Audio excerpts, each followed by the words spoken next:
Hari ini saya mendapat tema yang cukup menarik dan berat, saudara ya, yaitu serupa dengan Kristus. Ini dalam dunia teologi ini adalah destininya, tujuan akhir kita kuliah, saudara. Maka kita buka dalam Roma pasal yang ke-8 ayat yang ke-29. Saya akan ambil dari Roma 8 ayat yang ke-29. Di sana Paulus mengakhiri kalimat-kalimat dalam Roma 8 ketika dia membahas tentang pengharapan anak-anak Allah dengan kalimat seperti ini. Menarik sekali, saudara ya. Dia berkata, sebab semua orang yang dipilihnya, ya, sebab semua orang yang dikenalnya dari semula, mereka juga ditentukannya dari semula untuk menjadi apa? Serupa dengan gambaran anaknya, yaitu Yesus Kristus, supaya ia, anaknya itu, menjadi yang sulung di antara banyak saudara. Ya, kata-kata di sini, saudara, kalimat awalnya sebab semua orang yang dipilihnya dari semula, mereka juga ditentukannya. Nah, kata ditentukannya dalam bahasa Inggris itu adalah destiny, ya. Ditentukannya adalah Tuhan punya tujuan akhir untuk tiap-tiap kita yang dipilih oleh Tuhan. Saudara yakin saudara dipilih Tuhan? Amin. Ya, saudara bisa duduk di sini juga, saudara adalah pilihan Tuhan. Banyak orang-orang di sana sedang mencari keselamatan, sulit mereka menemukannya.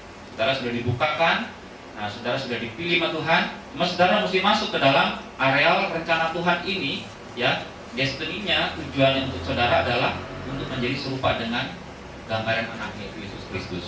Tahukah saudara bahwa kalau Tuhan dari awalnya menciptakan manusia ini dengan tujuan seperti ini, berarti saudara harus punya pandangan saudara berbeda dengan hari-hari yang lalu, ya.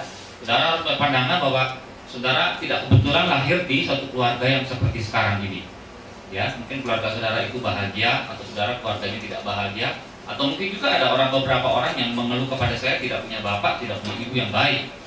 Saya bilang itu bagian daripada rencana Tuhan untuk bisa mencapai tujuannya Allah ini.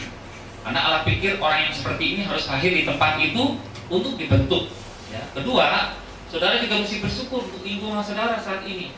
Lingkungan di mana saudara tinggal, tempat bekerja, tempat saudara menimba ilmu, atau apapun yang saudara lakukan. Karena lingkungan itu juga akan membantu saudara mengerucut, nanti saudara akan menjadi seperti serupa dengan gambaran anaknya. Kalau tempat itu tidak berhasil menjadikan saudara seperti Yesus, mungkin Tuhan akan pindahkan ke tempat-tempat yang lain. Karena tujuan Tuhan adalah bukan prestasi kita saja di dunia ini, tapi untuk menjadi serupa karakternya dengan Kristus. Nah, saudara juga nggak kebetulan, saudara mungkin sedang menghadapi berbagai masalah, ya, yang sudah saudara lewati, masalah yang mungkin ringan, yang berat, atau mungkin sedang menghadapi masalah, atau mungkin juga hari esok, bulan-bulan yang akan datang mungkin menghadapi banyak masalah.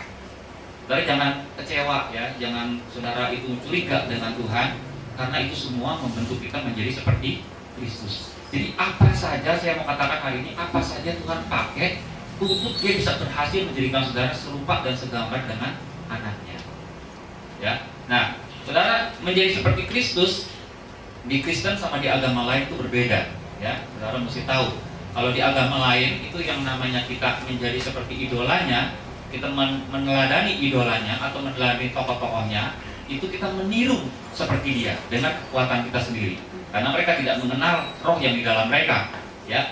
Jadi misalnya ada tokoh yang mereka kagumi itu misalnya menderita gitu hidupnya, dengan jalan itulah mereka mendapatkan keselamatan, maka semua pengikutnya itu kalau dia mau sempurna, maka dia harus menderita juga. Nah, kalau istrinya banyak tokohnya, dia juga mau istrinya banyak. Saya pernah baca ya anekdot itu seperti humor, yang ada orang masuk surga sudah punya posisi yang bagus, itu gara-gara nggak kawin suruh neraka, saudara, katanya. Bercandanya begitu. Ya, karena kamu pengikutnya kan pengikut bukan Kristen, katanya. Kalau Kristen kan tidak mengenal, katanya. Kalau kamu mengikuti tokoh yang kamu idam-idamkan itu, kamu harus tiru semuanya. Ya, ini bercanda saja, saudara. Tapi meniru itu adalah jalan yang memang paling enak dan itu sulit. Ya, saudara bisa meniru saya? Berat kan hidup saudara? Ya. Jadi kita kalau meniru Kristus itu kita berat. Kita nggak bakalan bisa kuat. Apalagi kalau kita baca kitab Injil itu, saudara. Wah, itu berat sekali. Yesus diapain aja, dia diam. Apakah saudara bisa saudara kan jadi orang frustasi kan ketika melihat Yesus hidupnya bagaimana. Jadi Yesus seperti impian idola saudara saja. Nah, hari ini saya mau menghibur saudara sekaligus memberi kekuatan baru bahwa kita ini orang Kristen berbeda dengan agama-agama lain. Sekali lagi saya tekankan, kita bukan meniru Kristus, tapi kita ini ambil bagian dalam sifatnya Kristus.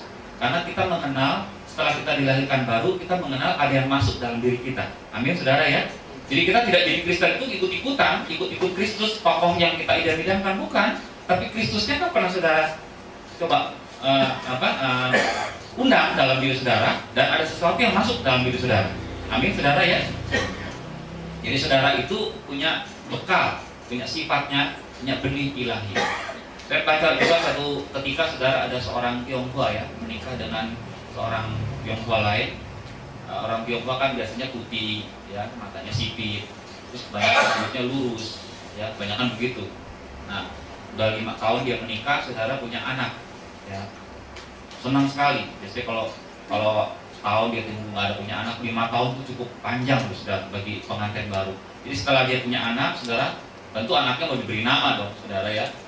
Anaknya juga bayinya itu sangat diidam-idamkan sudah sejak lama, 5 tahun. Dan waktu dia lihat saudara di tempat tidur itu bayinya itu agak aneh, ya karena warnanya hitam, saudara.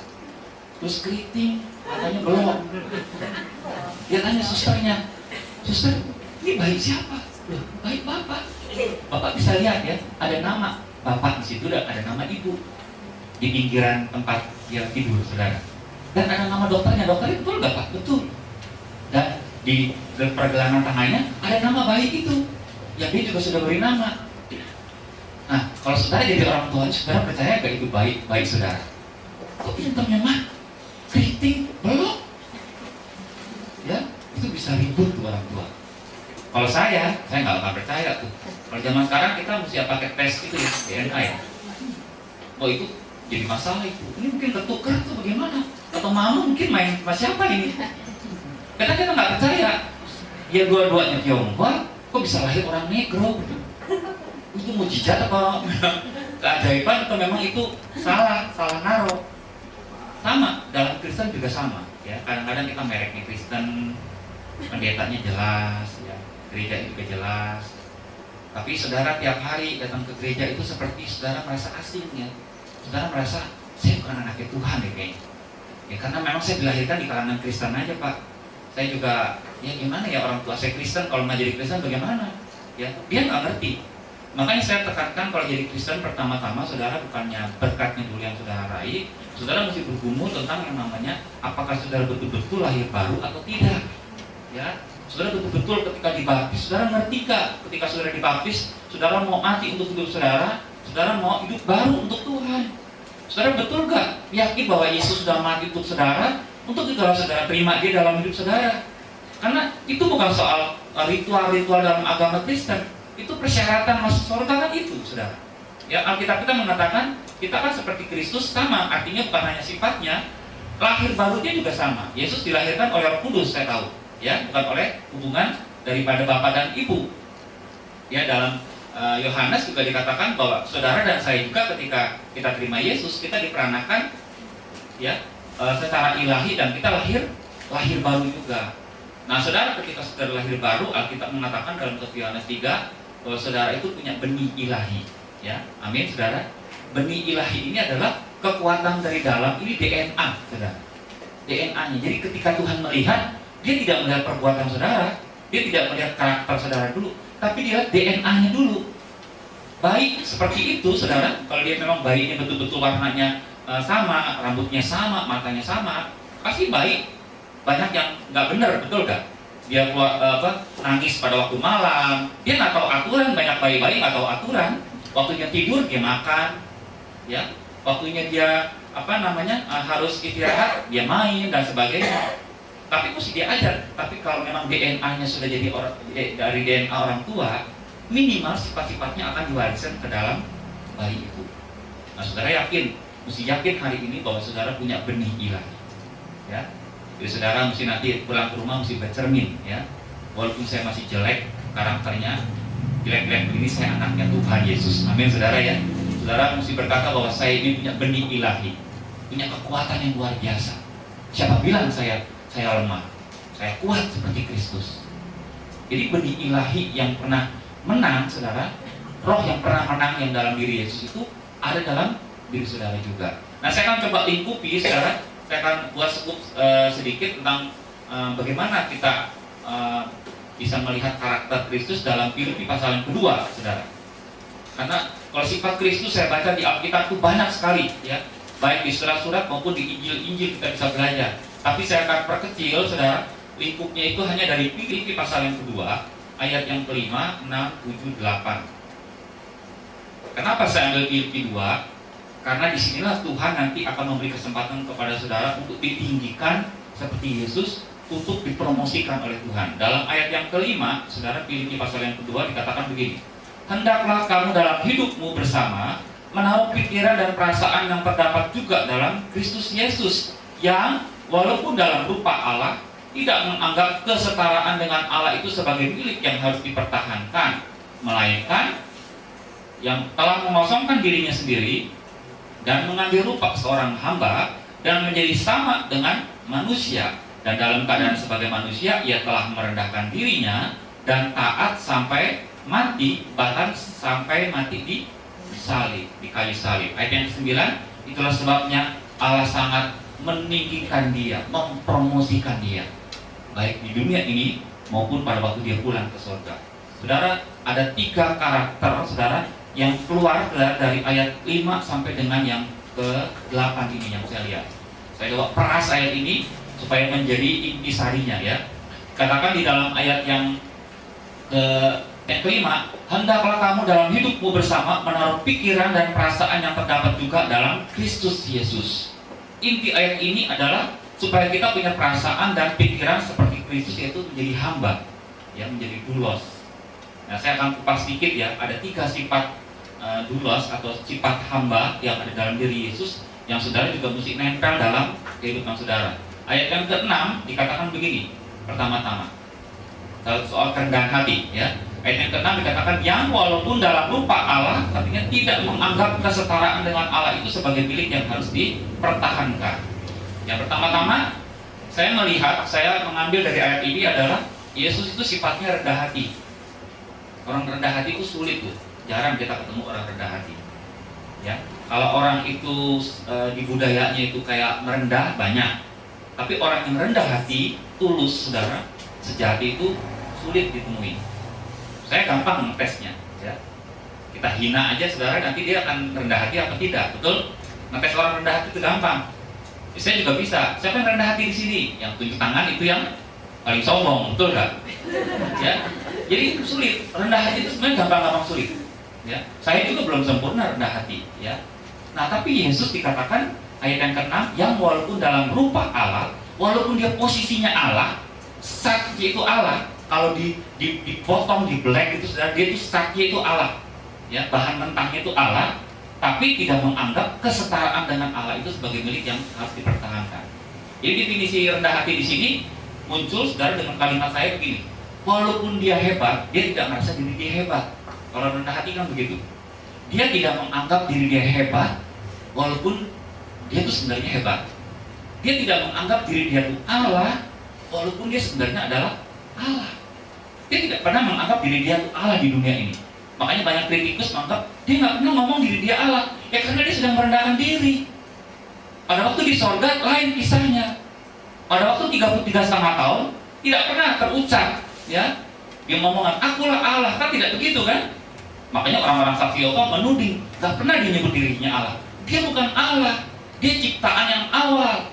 Wah, itu sesat, saudara. Karena memang konteksnya dia baca itu dalam 33,5 tahun, dia coba untuk merendahkan diri. Dia kasih contoh kepada kita. Walaupun dia hebat, tapi dia tidak merasa hebat. Nah, orang rendah hati kan begitu, ya. Dia tidak menganggap diri dia pintar, tapi sebenarnya dia itu pintar. Lain kan? Kalau orang itu goblok, saudara, bodoh, dia merasa diri dia pintar. Itu bukan rendah hati, betul ya? Orang yang rendah hati itu dia tidak anggap diri dia itu kaya, walaupun dia itu kaya sekali.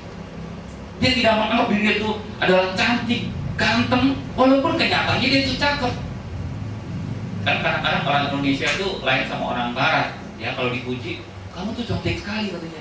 Ah, bisa aja kamu katanya gitu kan, ya. Kalau orang Barat kan lain kan, oh terima kasih gitu. kita udah sombong gitu ya, kan maksudnya udah sombong. Orang barat tuh nggak sombong. Kamu tuh ganteng sekali dan kamu pintar. Oh terima kasih, katanya gitu. Kalau kita kan enggak, kau tuh bodoh lu, malah kita mengutuk diri kita sendiri. Gue jelek, paling jelek gue katanya. Ya kita berterima kasih dong ada orang yang melihat apa adanya kita. Tapi satu saat kalau orang salah melihat saudara, ya seperti Yesus kan pernah dilihat oleh iblis, pernah dipancing oleh iblis. Kalau engkau betul anak Allah, buktikan dirimu adalah anak Allah. Coba robah batu ini menjadi roti, biar dunia tahu bahwa engkau anak Allah. Kau bukan anak Allah, kau palsu. Kan kalau orang itu punya sesuatu, kita misalnya kaya atau pintar begitu ya. Coba kalau kau kaya, berani gak kau bayar dia sekian? Kita tuh suruh membuktikan. Nah kalau orang sombong, dia akan terpancing untuk membuktikan. Lu perlu berapa duit? Nah itu dia terjebak. Kalau pintar juga sama. Nah kalau memang tujuannya dia untuk mengorek saudara, kalau saudara itu suruh membuktikan saudara pintar atau tidak, ya biasa-biasa aja. Kalau orang bilang kita pintar atau tidak, kan kenyataannya kita kan tidak berubah, betul nggak? Orang bilang kita bodoh, tapi kenyataannya kita pintar, kan kita tidak jadi bodoh gitu kan, gara-gara omongan orang itu kan. Nanti lama-lama dia akan tahu, rupanya yang setahun lalu saya bilang bodoh, pintarnya setengah mati ini orang. Tapi nanti pasti dia berkesimpulan, ini orang rendah hati banget ya. Dulu saya nggak tahu dia pintar banget, dia kaya, dia hebat. Makanya banyak orang nggak tahu, dia itu kalah ya Yesus tuh. Saya nggak tahu. Kita ketemu jodoh kita aja sudah bersyukur sekali. Kita memasuki pintu gerbang yang pertama dalam pernikahan, kita juga mesti bersyukur. Karena pasti kita tidak mampu meraungi itu. Nanti akan oleng tuh bahtera rumah tangga kita. Itu tanda orang rendah hati, saudara. Nah yang kedua, dalam Filipi yang sama, saudara, dalam Filipi pasal yang kedua tadi, ya dikatakan tadi, yang walaupun dalam rupa Allah tidak menganggap dirinya setara dengan Allah. Dan ayat yang saya akan bacakan saja ya, ayat yang ke-8 ya. Dan dalam keadaan sebagai manusia, ia telah merendahkan diri dan apa? Taat sampai mati, bahkan sampai mati di kayu salib. Ya, yang kedua, karakter yang saudara mesti teladani dalam hidup Yesus itu bukan hanya rendah hati, tapi taat, saudara. Nah, saya mau terangkan sedikit ketaatan Yesus, saudara, dengan tokoh-tokoh agama lain itu sangat-sangat berbeda, sangat berbeda, muatannya berbeda. Ya, jadi kalau tokoh-tokoh lain, tahu saya, mereka ada yang taat juga, taat kepada Allah, taat kepada tokoh yang sebelumnya mereka. Tapi taatnya mereka itu lantaran ketakutan, lantaran takut dihukum. Jadi kalau di sini ada yang taat tuh gara-gara saudara taat, tapi saudara takut dihukum sama Tuhan. Saudara misalnya gini, saudara berbuat dosa, takut berbuat dosa, kenapa? Nanti dihukum, saya nggak diberkatin lagi perusahaan saya. Ya, wah saya takut ya Pak, katanya. Takut ya Pak, seperti tetangga itu, sakitnya kayak dikutuk sama Tuhan katanya itu. Nah itu takut begitu, saudara, muatannya itu agak salah, karena nggak bakalan lama. Karena bapaknya pernah berkata kan, inilah anakku yang kukasih, kepadanya lah aku berkenan. Nah saya tanya kepada saudara, saudara dikasih Tuhan nggak? Amin. Saudara mesti tahu kalau saudara nggak dikasih Tuhan, biar saudara hari ini merasa dikasih Tuhan begitu, ya dalam tanda kutip merasa ini. Kan ada orang yang pasti ya, saya merasa dikasih Tuhan Pak, saya dikasih Tuhan, saya bukan merasa lagi, saya udah yakin betul. Tapi ada orang yang nggak yakin, ya saudara mesti melihat apa yang Tuhan buat dalam hidup saudara itu karena semata-mata Tuhan mengasihi saudara. Banyak orang yang bisa melacak ini ya, bisa dapat ini dan dia berkata dalam hidupnya, saya merasa dikasih Tuhan banget Pak. Nah harusnya sih taatnya itu memulangkan rasa kasihnya kepada Tuhan. Jadi kalau dia mau berbuat dosa, bukan karena ketakutan dihukum, bukan karena ketakutan menjadi Kristen, tapi waktu dia berbuat dosa takut mengecewakan hatinya Tuhan. Dia tidak mau buat Tuhannya luka. Ketika dia berdosa, dia kasih Tuhan sedih. Lain kan, betul gak? Jadi saudara nggak ingat dia menghukum saudara nggak ingat saudara jadi Kristen apa enggak. Saudara ketika saudara melakukan hal yang salah, dia kecewa sama saya. Masa sih saya kecewakan dia lagi sih? Makanya doanya kan beda. Ampuni saya sudah mengecewakan Engkau Tuhan. Ya, besok saya akan buat senang Engkau Tuhan, lebih daripada hari-hari yang lain. Beda loh, muatannya beda. Dan Yesus melakukan itu. Makanya dia juga mengajar kepada kita dalam Yohanes ya, Yohanes 14 misalnya. ayat yang ke-15, nggak usah dibaca. Yesus berkata, kalau engkau mengasihi aku, engkau akan melakukan segala perintah-perintahku. Pokoknya kuncinya kalau kita mengasihi seseorang, apa yang diomongin kepada kita, pasti kita lakukan dong, betul nggak? Ada cowok atau cewek yang pacaran dengan orang yang sama dikasihi, itu berubah gara-gara dia loh. Tukang rokok, tukang main. Ya kalau engkau nggak sama saya, kau cinta nggak sama saya? Cinta katanya. Jangan ngerokok lagi dong, ya. Jangan jangan dia bisa berusaha loh. Jadi kalau dia lagi merokok, dia ingat, atau dia lagi bandel, dia ingat, aduh, ini mengecewakan yang dia kasih, ya kan? Bukannya dia pikir, wah dihukum deh gue nih, wah gue bisa ditempelin, dia bukan begitu. Takut mengecewakan, dan muatan itu ada dalam diri Yesus. Nah, saya akan bacakan ya Ibrani pasal yang kelima, saudara. Saya mau kasih tahu, ketaatan itu memang tidak mudah, ya, mudah mengkhotbahkannya tapi sulit melakukannya. Saya akan bacakan dalam Ibrani pasal yang kelima, saudara, ayat yang ke-8 dan yang ke-9. Kita melihat pergumulan Yesus pada waktu dia itu melakukan ketaatannya. Dia tidak semudah yang kita pikirkan juga, ya. Dalam Ibrani pasal yang kelima, ayat yang ke-8 misalnya. Ayat yang ke-8 dia kitab Ibrani menulis seperti ini. Dan sekalipun ia adalah anak, ia telah belajar menjadi taat. Jadi taat itu mesti belajar. Yesus itu mesti belajar. Walaupun dia anak, dia telah belajar menjadi taat dari apa yang telah dideritanya, apa yang dialaminya, merasa dia tidak enak. Dan sesudah ia mencapai kesempurnaannya, jadi dia juga mencapai kesempurnaannya dengan ketaatannya itu, ia menjadi pokok keselamatan yang abadi. Dalam terjemahan lain, dia menjadi pohon keselamatan, menjadi sumber keselamatan yang abadi bagi semua orang yang taat kepadanya. Ya, jadi dia juga rupanya, saya baru tahu di sini, Yesus ketika taat juga tidak mudah belajar. Belajar itu pasti ada di bloknya, saudara. Ya, saudara naik sepeda kan pasti pernah jatuh, ya. Anak kecil kalau dia belajar jalan juga pasti dia pernah jatuh. Saudara, orang belajar bisnis juga pasti ada ruginya. Ya, dia belajar mengasihi juga pasti ada gagalnya. Saya udah belajar loh kepada istrinya, dia ngomong, tapi kok masih gagal ya, dia tidak sempurna yang dia mau. Lama-lama kan dari belajar itu dia tahu, oh dia tidak suka itu, banyak cara mengasihinya kan tidak seperti itu. Yesus pun belajar sampai dia mencapai kesempurnaan. Dan setelah dia mencapai kesempurnaan, dia kemudian menjadi pohon. Ya, artinya menjadi pohon, dia itu jadi induk semangnya. Dia menjadi DNA-nya bagi kita, sumber keselamatannya kita. Jadi kalau saudara mau taat, sulit, saudara ingat Yesus juga. Yesus juga setengah mati ya. Siapa yang bilang Yesus tidak nangis waktu dia mau taat? Betul? Nah, sekarang mau tanya kepada saudara, ketika dia disuruh merubah batu menjadi roti, kan dia tidak mau oleh iblis. Ya, padahal dia sudah 40 hari 40 malam dia puasa. Ya nggak makan, dia harusnya lemes tuh, sudah. Oh, kata orang sih ada yang bilang tuh puasanya puasa minum ya. Saya nggak tahu, tapi Alkitab kan memang blank gitu ya. Artinya dia puasa 40 hari, lalu pada hari ke-40-nya itu, waktunya dia buka puasa, Yesus ditawarkan sama iblis. Ya kalau kau anak Allah, robah batu ini menjadi roti. Sebenarnya Yesus nggak salah robah batu menjadi roti, itu nggak salah, karena itu sudah 40 hari dia puasa.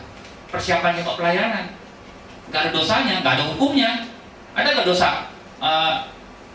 Kalau mau mengubah batu jadi roti, kok mau masuk neraka, kan nggak ada hukumnya, nggak ada, apa saja bisa dilakukan. Kenapa saudara dia tidak melakukan itu?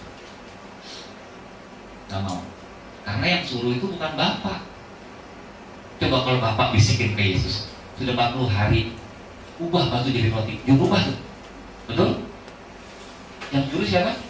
Iblis. Jangankan iblis ya, musuhnya. Manusia yang suruh aja dia nggak mau kalau Bapak tidak suruh. Itu taat sampai begitu tuh. Jadi ketaatan Yesus dia belajar. Waktu Yesus ditantang sama iblis, saudara kira dia nggak sakit hati, saudara? Kalau engkau betul anak Allah, rubah dong batu ini jadi roti. Harusnya kan iblis ngomong begini, kok sudah habis masa puasanya, rubah aja, kan begitu. Itu ditantangnya kan lain. Jadi dia mesti membuktikan dua hal kan. Jadi dia tuh Allah atau bukan, ya sudah habis puasa dia mesti makan. Aduh gimana? Saya nggak bisa makan buka puasa sendiri. Jadi waktu dia mau rubah jadi batu jadi roti juga, enggak. Jadi Yesus berkata, Karena memang saya kalau mau berubah batu jadi roti, saya disuruh menunjukkan siapa diri saya sombong. Kedua, yang dulu juga bukan Bapak. Dalam hidupnya dia berkata, saya mau taat kepada siapa? Kepada Bapak aja. Kalau Bapak suruh saya taat dan pemerintah saya taati, saya akan taat kepada pemerintah. Suruh bayar pajak, saya akan bayar pajak katanya. Tuhan begitu kan? Kalau saya suruh taat kepada orang tua saya, Yesus itu dipilihkan orang tuanya oleh Tuhan sendiri, sudah. Makanya saya tidak mengagungkan Maria seperti agama-agama lain. Karena Tuhan atau Bapa di sorga, dia bisa pakai kandungan siapa saja. Saya kemarin, karena ini saya masih seminar keluarga ya di satu gereja di Tomang, saudara. Jadi ada 4 minggu berturut-turut saya berkhotbah tentang keluarga. Nah, pada hari pertama saya pernah ngomong, saudara, saya pernah bicara bahwa kita lahir juga, ya sebelum lahir Tuhan sudah mengenal kita. Lalu pada waktu kita lahir, Tuhan sendiri yang menentukan orang tua kita itu siapa. Jadi dia pikir, ini lahirnya di mana? Ya, misalnya anak saya Kesia, ya waktu maminya mau meninggal tuh saudara. Ya, untuk menghibur dia sulit, dia kan dekat sama maminya saudara. Saya juga sulit. Saya berkata sama dia pada hari itu saudara, Kesia bisa lahir di keluarga siapa saja. Ya, mami dan papi itu bukan mami dan papi yang sesungguhnya. Memang secara fisik mami dan papi iya yang melahirkan kamu, yang membesarkan kamu. Tapi sebenarnya kamu itu adalah anaknya Tuhan, ya, yang dipercayakan kepada mami dan papi. Dia pinjam kandungan mami, dia pinjam diri papi untuk membesarkan kamu. Oh, kamu bisa dibesarkan di keluarga siapa saja. Makanya dia taat, dia menghargai apa yang dipilih Tuhan. Yesus sama. Ketika Tuhan di sorga sudah dia pilih, nanti orang tua kamu adalah Maria dan Yusuf ya. Ya. Dan Alkitab kita mengatakan ya dalam Lukas pasal yang kedua, dia taat sampai umur berapa? 30 tahun. Dia hidup di bawah asuhan daripada Maria dan Yusuf. Nah, kata asuhan, dia hidup di bawah ketaatan katanya. Obedience. Dia hidup taat terus apa yang diomongin sama yang namanya Maria dan Yusuf. Saya bisa bayangin, saya Alkitab tidak membuka tentang kehidupan keluarga mereka ya. Kalau kehidupan keluarga mereka dibuka, pasti banyak kesalahan Yesus yang diralat sama Yusuf tuh. Waktu dia gergaji kayu, jangan tangan kanan, kalau tangan kiri, tangan kiri ya, misalnya begitu. Waktu dia makan salah ya, mungkin juga ada sekali juga Maria yang dia. Makanya dia berkata, untuk mencapai dia menjadi orang yang sempurna, dia juga perlu belajar taatnya itu. Ada di Alkitab lain katanya, saudara, di kitab lain katanya Yesus menciptakan burung katanya ya. Ada satu film, saya belum nonton tapi teman saya punya katanya. Film itu melukiskan tentang Yesus dari kitab Matius. Yesus sangat manusiawi banget, ya. Jadi dia suka nangis, dia suka sedih, katanya manusiawi banget katanya. Jadi bukan seperti orang sakti itu seperti Power Rangers begitu, bukan. Saudara kan kadang-kadang dilambangkan begitu kan? Ya saudara rasanya dia seperti Yesus katanya. Dia dipukul diam aja, dihina diam aja. Waktu itu dia nangis gitu. Dia seperti manusia kita aja. Tapi dia belajar taat dari hal-hal kecil. Ya, jadi dia taat kepada orang tuanya. Yang paling berat adalah bagi Yesus itu pada waktu dia di Getsemani. Tadi saya bilang, dia sudah tahu cara matinya dia. Kemudian dia bilang kepada Bapak kan, satu-satunya kehendak Bapak yang dia tolaklah di sini. Bapak kalau boleh, calon ini jangan saya terima. Pihak sorga diam, saudara, nggak bilang iya, nggak bilang enggak gitu kan. Terus dia doa lagi, Bapak kalau boleh cawan ini lalu daripada saya. 3 kali dia berdoa, tapi terakhir dia ngomong kan, tapi biarlah bukan kehendak saya, tapi kehendak Bapak yang jadi. Jadi bagi saya, saudara, bagi saudara, kemenangan Yesus itu, ketaatannya bukan di kayu salib, kemenangannya di mana? Di Getsemani itu. Dulu ada satu pemain bulu tangkis, saudara, ya, dia orang Kristen. Waktu dia belum main, dia putuskan dalam hidupnya dia, pokoknya saya nggak mau main curang, kata dia. Saya akan jujur dan saya akan persembahkan kepada Tuhan itu apa adanya. Kalau saya kalah nggak apa-apa, tapi kalau saya menang, saya persembahkan untuk Tuhan. Nah, waktu dia main, sebenarnya dia bisa curang, ya. Ada satu kali dia lihat garis yang penjaga garisnya ini dia salah. Masuk koknya itu. Terus dia ngomong, ini keluar, ini masuk katanya. Oh, ini bagi dia. Nah, terus banyak yang mengulas di situ. Kemenangannya dia itu bukan lantaran dia pada waktu di lapangan, tapi waktu-waktu dia berdoa di kamar. Dia putuskan diri dia itu bahwa dia mau jujur. Jadi ketaatan itu bukan pada waktu saudara praktek di kantor, di sekolah, bukan. Sekarang nih, ketika saudara berhadapan dengan Tuhan, saudara ngomong apa? Ketika saudara berkata, Tuhan aku mau taat dalam segala hal. Nah nanti Tuhan kan kasih ujian kepada saudara. Nah ujian itu adalah cuma percontohan kecil saja dalam hidup saudara. Kemenangannya pada waktu saudara di hadapan Tuhan dan saudara berkata, Tuhan aku mau taat kepada Engkau. Itu prakteknya saja itu saudara. Yesus juga sama. Ketika dia bawa kayu salib, ya, ketika dia dipecut, ketika di kayu salib saudara dia dipaku, dia diam saja. Orang bilang dia kemenangannya. Kemenangannya justru ketaatannya dia itu adalah di Getsemani ketika dia berkata, saya mau terima itu cawan itu Tuhan. Apapun ya resikonya, apapun beratnya, saya akan terima cawan itu daripada Tuhan sendiri. Nah, makanya dalam pergumulan kita melawan dosa, saudara, kita kan belum sehebat Tuhan Yesus kan. Nah, kitab Ibrani juga mengatakan, dalam kamu melawan dosa, kamu tuh tidak mengeluarkan darah seperti Yesus. Ada gak yang gara-gara saudara mau berbuat dosa, saudara berdarah-darah gitu kan? Gak ada. Yesus kan sampai dipecut, ya tuh, sampai di kayu salib. Dia mau taat aja saudara susah tuh. Yang mau taat aja tuh susah setengah mati bagi Yesus. Sampai kayu salib dia mengatakan, Tuhan, saya serahkan nyawa saya kepada Tuhan. Dia taat terus kepada Bapaknya. Makanya saya akan bacakan ya Ibrani pasal yang ke-4, saudara, ayat yang ke-14. Karena kita sekarang mempunyai imam besar agung yang telah melintasi semua langit, yaitu Yesus Anak Allah, baiklah kita teguh berpegang pada pengakuan iman kita. 15.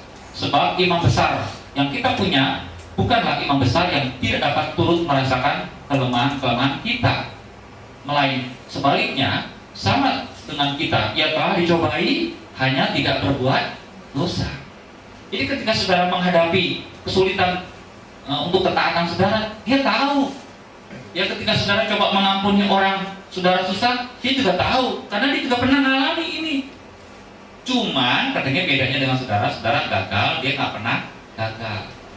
Ya itu yang kedua, saudara. Jadi soal kalau rendah hati kita tahu siapa diri kita. Kalau soal ketaatan kita tahu siapa Tuhan yang kita sembah. Nah yang ketiga ini dalam Filipi pasal yang kedua tadi, kita mesti tahu juga posisi kita atau hubungan kita dengan orang lain. Nah yang terakhir saya mau bacakan saudara Galatia pasal yang keempat ayat yang ke-19. Jadi seperti Yesus itu tidak mudah. Bahkan Paulus dia berkata begini dalam ayat yang terakhir ya, Galatia pasal yang keempat ayat yang ke-14 ya, ayat yang ke-19, Galatia 4 ya, Galatia pasal yang keempat ayat yang ke-19. Hai anak-anakku, karena kamu ya, karena jemaat Galatia, aku menderita sakit bersalin lagi sampai apa?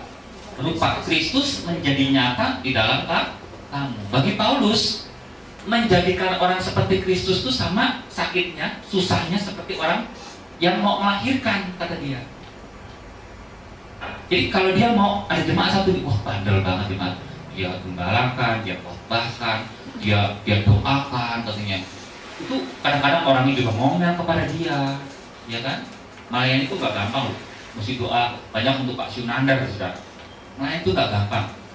Apalagi kalau kuping kita itu kuping yang apa? Yang tipis ya. Dengarnya tuh, saya sering capek sekali. Saya 2 gereja saya dirikan di Jawa Tengah waktu praktek, 1 dari mahasiswa, kedua saya waktu jadi dosen teologi ya, saudara. Wah, banyak omongan-omongan yang enggak gitu. Pak Yusa katanya itu katanya maunya orang-orang kaya besuknya katanya. Lah, siapa yang bilang katanya itu kan terpancing begitu kan saudara? Kemarin kan orang kaya, orang miskin katanya. Iya, dari 10, 1 orang miskin, 9 orang kaya Pak Yusa besuk katanya. Nah kita kan berusaha membuktikan kepada orang miskin, orang kayanya ngomong, ya Pak Yusa katanya diskriminasi katanya, kan repot saudara dari semua. Aduh repot banget jadi gembala sidang, ya repot ya. Kita marah sedikit sama staf, kemudian keluar. Wah Pak Yusa bisa marah-marah katanya. Marahnya gimana? Gara-gara sama jepitnya hilang katanya. Itu pintu digebukin, padahal pintu tergelut gara-gara angin saudara. Saya bilang, aduh, repot banget kan dia. Repot kan sudah jadi gembala sidang, mungkin banyak berdoa untuk Pak Sunanda biar bukan kayak saya sudah aja, sudah. Nggak, artinya sulit. Jadi seperti Kristus itu sulit. Kata Paulus itu sulit. Siapa yang pernah melahirkan? Saya belum pernah, saudara ya. Tanya kepada ibu yang melahirkan, ya. Melahirkan tuh nggak ada yang hobi. Setahu saya, aku mau melahirkan, aku iseng udah lama, kan nggak ada yang begitu. Melahirkan kan tuh hasil daripada buah cinta kan. Dan sakitnya melahirkan tuh beda. Pada waktu saudara dipecut, gara-gara saudara mencuri. Ya kan, kalau misalnya saudara mencuri itu dipukuli, sakitnya kan beda kan. Kalau sakit, setahu saya, kalau sakit mau melahirkan itu sakit yang penuh pengharapan. Ya kalau saudara, kayak saya pernah melahirkan aja. Sebab kalau tuh sakit, dia kan tahu kan, sebentar lagi ada bayi yang keluar. Jadi sakitnya dengan tujuan yang mulia gitu loh saudara, saya mau ngomong. Sakitnya demi sesuatu yang dia harapkan. Paulus katakan nggak apa-apa. Saya sakitnya seperti orang mau bersalin, tapi nggak apa-apa. Biar wajah Kristus nampak dalam diri kamu. Sama seperti saudara juga. Ya kalau saudara disakitin orang nggak apa-apa, asal wajah Kristus muncul dalam diri saya. Apakah ini harga? Ya itu kemungkinan harga yang saudara harus bayar. Ya kalau saudara nggak kuat, nangis aja seperti Yesus, betul?